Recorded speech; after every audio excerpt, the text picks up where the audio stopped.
All right, so I have to show a little tip that I kind of taught myself here is you come to a stringy piece of wood like this, it doesn't quite want to split all the way. Instead of, pushing on it and trying to get it apart, this one will come apart pretty easily. But what I did is I have one of these little Fiskars, little hatchets, and it's perfect. I used to use a bigger, almost like a falling axe, or just a chopping axe. But I grabbed this, and it's just enough to break that tension. It comes right apart. Seems to work pretty good. I've been cutting wood a long time, but it took probably 10-15 years off after I went out on my own, because we burned wood with my parents, but started burning wood again when I got an outdoor wood boiler. But this thing is nice, so you're not trying to muscle two big pieces of like dead elm together, which is usually pretty stringy. I don't think this is elm, but anyway, it's stringy, and get a nice little sharp edge on that, and it usually cuts those little strings apart. But anyway, here's my wood yard. There's buckets for my excavator. There's my bucket. There's my excavator, the thumb. There's a few logs I have left. Just cut them up in 20-inch rounds. And what I usually use is I was using a crayon.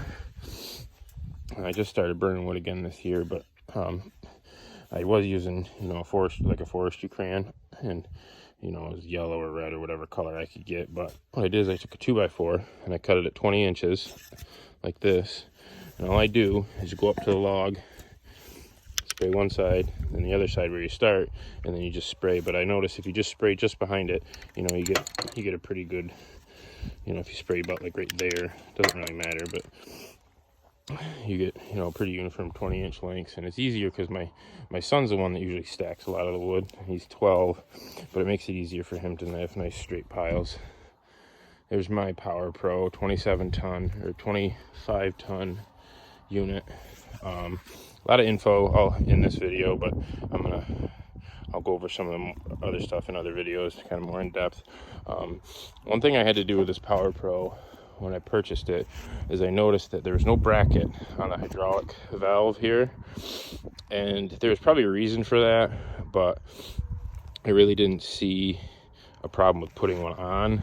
And the reason is the only thing holding that bracket on is this fitting and both these two hydraulic fittings. And what would happen is as you're going throughout the day pushing down on this, it would wind up turning. It would wind up taking the valve and turning it that way. And I figured, you don't want to keep going back and forth in those threads, you wind up leaking. So what I did is I was doing a job at a metal fab shop. I do heating and air conditioning, so we were putting in some heaters at a metal fab shop, and I said, hey, can you make me up a couple little things? And all I did is had them make me two 90s out of marine grade aluminum. And I figured aluminum's softer than steel, so in case this thing does want to flex, it can flex without breaking anything else. So made this bracket up. I did use grade 8 bolts, which I know are kind of overkill for something like this, and I just through bolted everything, and it seems to work good. That valve doesn't move anymore at all. I do like this splitter. I just bought it brand new this year. The only thing is it does rattle on that pin right there, and if you don't have headphones on, man, that'll just about make you go nuts. But other than that, I haven't met a piece that it hasn't been able to split.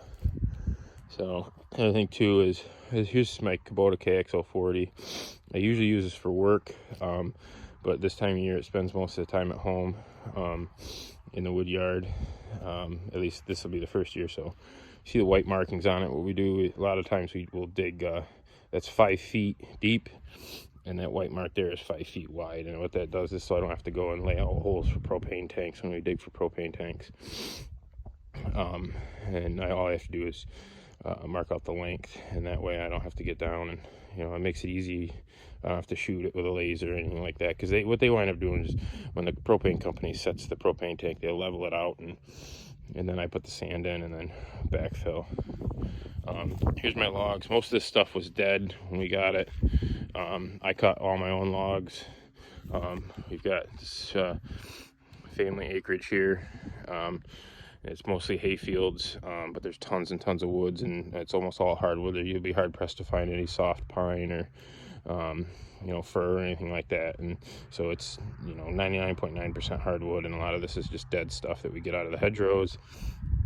I got a video coming up about cutting in hedgerows and how it can be either super dangerous and also time consuming, because being that these are hay fields and they're active hay fields, you got to make sure you clean up really well. You can't just leave your tops out, because the choppers will suck them up, and you can really do some damage to a pretty expensive piece of equipment. So, and I try to keep my logs up off the ground.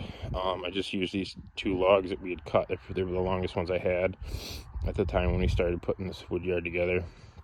And I just put them out, and it keeps the logs kind of out of the muck and the dirt. So my wood yard is kind of evolving, because it's just me that does it for my house. We have a classic 64 central boiler, classic 6048. Heats the house really well. I'll do a video on all that. But there's my dump trailer. Most of this stuff is, I'm not a rich guy. I didn't buy this just to do wood. The only thing that's really purchased specifically for wood is obviously the splitter, my chainsaws, which I've had for quite a while. I cut wood when I was younger a lot. So I figured, if I can do it, I can save myself quite a bit of money in propane. We don't burn any propane right now except for on the cook stove. There's one of the trucks. That's my heavy duty truck. That's basically used to haul this dump trailer. We're not a big outfit. It's just me that works for myself. So I say we, it's just me really. And then there's my dump trailer, and the excavator that I use. But yeah, that's pretty much it. That's my wood yard. It's really hard to tell in the video, but this where my splitter is and where I cut my rounds and pile my rounds into is up a little bit, which is nice because it kind of keeps everything drained and everything's somewhat dry. Where my boiler is and where I was cutting in the beginning of the year is, I don't know, about third of a mile, quarter of a mile that way. And it's really wet down in there, and it makes a huge mess, and it's right next to a hayfield, and I was kind of in the hayfield cutting. So this is kind of back in what we call the dump, where we dump all our wood scraps and things like that, and where there used to be a lot of farms around here, so there's metal piles all over the place. But anyway, we call this the dump, and I set up a spot here just to cut and split wood. And but anyway, that's just kind of a quick video of what I do in my wood yard and how I have my wood yard set up. It's not the most efficient yet because I just set it up, a couple weeks ago. So obviously I don't have a log grapple, so I have to kind of come in perpendicular and grab my logs, that way, or I have to kind of grab them with the teeth and slide them out, and that can sometimes move the logs around, put them in the dirt. And my biggest enemy is the dirt and the moisture. Keep the stuff out of the dirt, because chains aren't any cheaper, and it's time consuming to sharpen my chains. The main saw I use for pretty much everything right now is my Steel 661C Magnum. It's a great saw. I run a 25-inch bar, which is perfect because I do come into some pretty bigger stuff. I've got some bigger bars for it. I've got a 32 and a 36, I believe. And that's just a standard weight bar. I do have a lightweight bar that I'm going to put on here, and probably switch that out for days when we're cutting logs, because it does get a little heavy walking through the woods, for 8-9 hours a day. But yeah, that's pretty much it. And then a few tools I use. Obviously, I showed you the hatchet I use to get those stringy bits apart. My hookaroon.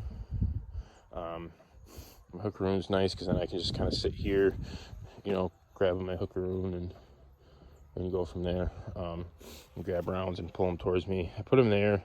I would like to just split right into the dump trailer. I am kind of looking for one of those hay elevators, the ones that are flat and fully encased in metal. That way it just kind of goes up, because the other style ones, obviously wood will fall right through. But for now, this works. Put it in the dump trailer, take it down to where the wood boiler is, dump it, and my son and I can stack it. I try to run, when I first started running this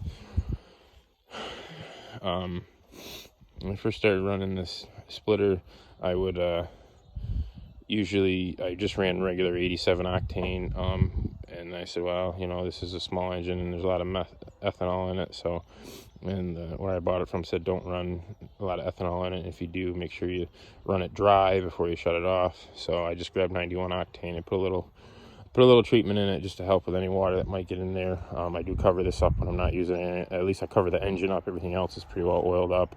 There's a can of WD-40 sitting around here somewhere. I oil this part right here just to kind of keep things going. I thought about doing grease, but grease is a little, especially during the colder months, the viscosity is not there, so it will grab a lot of stuff and wind up binding things up and wearing out that slide. But other than that, everything's in pretty good shape. So yeah, so I try to use that 12-inch bucket mainly because when I'm grabbing logs, and it's because I can hold a 20 feet, you know, I hold it, if the log is skinny enough and light enough, I keep it at one end, and that way I can cut a full 20-inch piece off the end, and I don't have to readjust or grab one edge. It just works good that way. So I grab it at one end, start my, you know, and usually I try to measure things out right on the ground, so I'll just grab a 20-inch, and should be good to go. Alrighty, that's it. So this is my first video of kind of, you know, this is our channel. The channel is called Homestead Woodcutter, or The Homestead Woodcutter. I used to post work videos, but those were kind of boring. So I know a lot of guys, you know, the homesteading thing's kind of a new thing.